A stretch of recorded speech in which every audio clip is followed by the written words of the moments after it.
Namaskar. Nandakishore Educational. Same word used as a different part of speech part 2 में या भागात आपलं स्वागत आहे. आता आपण ॲज या शब्दाचा वापर पाहणार आहोत. बघा, he is as tall as Ram. आता इथे ॲज जे पहिलं ॲज आहे ते ॲडव्हर्ब ऑफ डिग्री आहे. म्हणजे काय? क्रियाविशेषण तुलनात्मक अवस्था आहे आणि मॉडिफाईंग द ॲडजेक्टिव्ह आणि विशेषणाबद्दल विशेष माहिती देत आहे. टॉल हे विशेषण आहे आणि त्या विशेषणाबद्दल ते आलेलं आहे.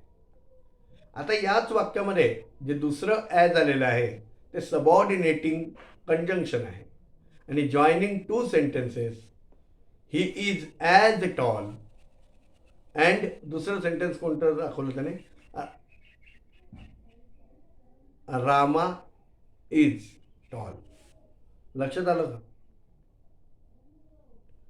पुढचं वाक्य, you like the same book as I. आता इथे जे ॲज आहे ते रिलेटिव्ह प्रोनाऊन आहे, सिंग्युलर नंबर आहे, न्यूटर जेंडर आहे, ऑब्जेक्टिव्ह केस आहे आणि object to the verb like आहे. Understood and having for its antecedent book. As he was poor, I helped him. As subordinating conjunction आहे, joining two sentences म्हणजे आश्रित उभ्यानवी अव्यय आहे. याने I helped him and he was poor.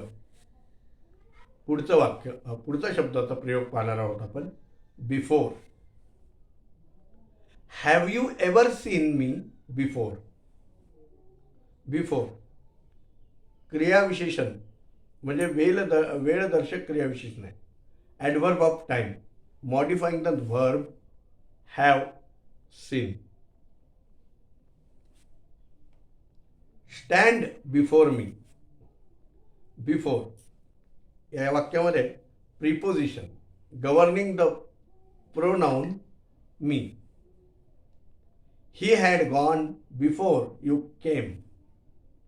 Before इथे काय? Subordinating conjunction आहे आणि जॉईनिंग टू सेंटेन्सेस याने दोन वाक्य जोडलेले आहेत. He had gone and you came. पुढचं बघणार आहोत आपण. BETTER better. My book is a better one than yours. आता better BETTER adjective of quality आहे म्हणजे गुणवाचक विशेषण आहे. कंपॅरेटिव्ह डिग्री आहे, तुलनात्मक अवस्था आहे. Qualifying the noun qualifying the pronoun one हे आहे. पुढचं वाक्य बघा. I think yours is a better plan. आता बेटर इथे काय? ॲडजेक्टिव्ह ऑफ क्वालिटीज आहे म्हणजे गुणवाचक विशेषण आहे. कंपॅरेटिव्ह डिग्री आहे आणि qualifying the noun plan PLAN. ह्या वाक्यामध्ये दॅन मीन्स माइन म्हणजे माझं हे काय हाईड केलेलं आहे, लपलेलं आहे. पूर्ण वाक्य अशा प्रकारे असेल हे.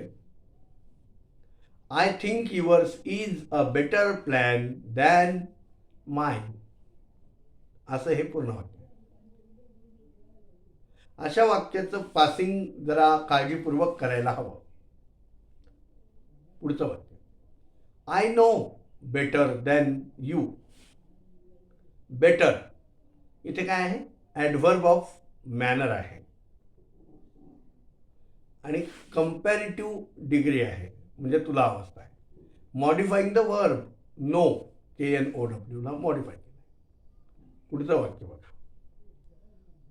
Always show respect to your बेटर्स.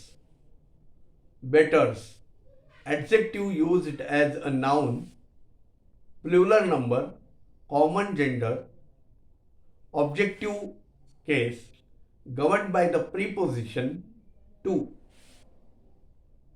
He has bettered his position.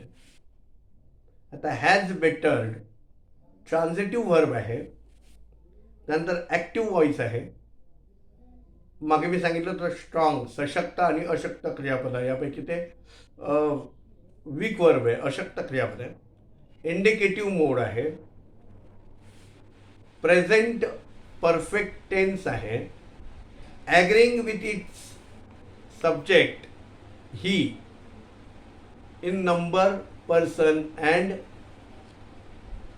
gender and having for its object position. लक्षात आलं. पुढचं बोथ या शब्दाचा प्रयोग आपण पाहणार आहोत. Both the man have arrived. आता बोथ डेफिनेट न्यूमरल ॲडजेक्टिव्ह आहे, निश्चित आणि ॲट्रिब्युटिव्हली यूज म्हणजे काय, उद्देश विभागाचा भाग आहे. Qualifying the noun main.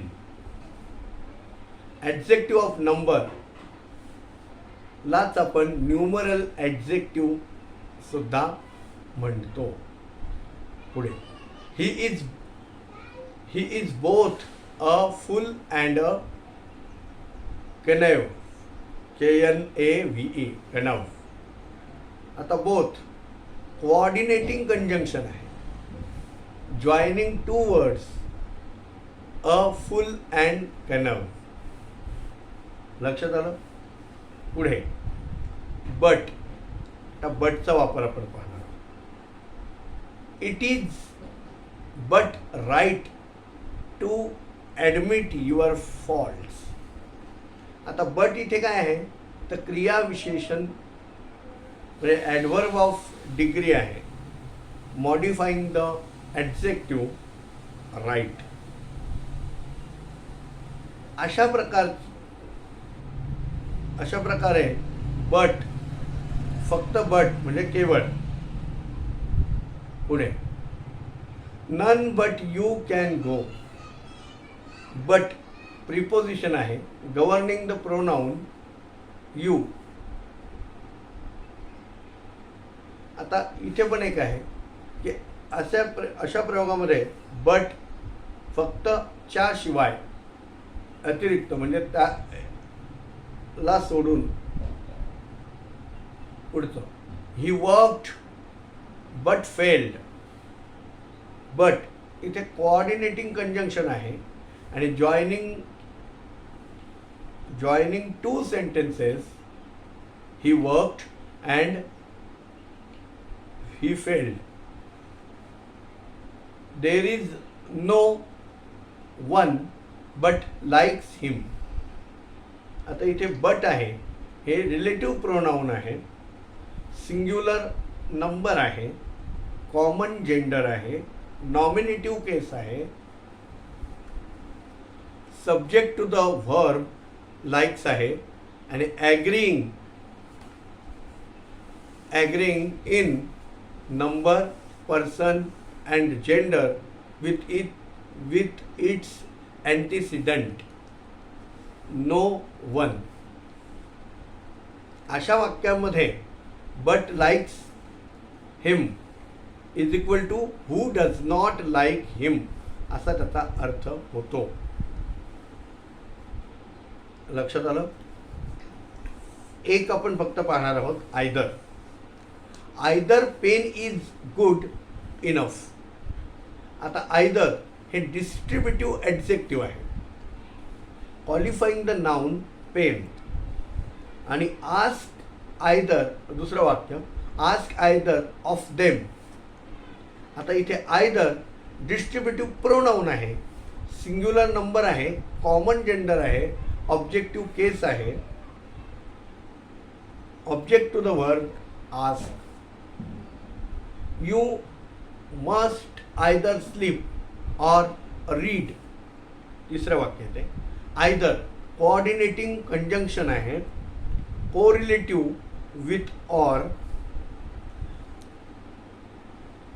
कंजंक्शन्सच्या रूपामध्ये आयदर सोबत ऑर येणं अत्यंत गरजेचं आहे, किंवा कंजंक्शन्स आलं तर तिथे कोऑर्डिनेटिंग कंजंक्शन असताना ऑर आलंच पाहिजे. आशा करतो की दिलेली माहिती तुम्हाला चांगल्या प्रकारे समजली असेल. भेटूया पुढच्या व्हिडिओमध्ये. तोपर्यंत खुश राहा, आनंदी राहा. धन्यवाद.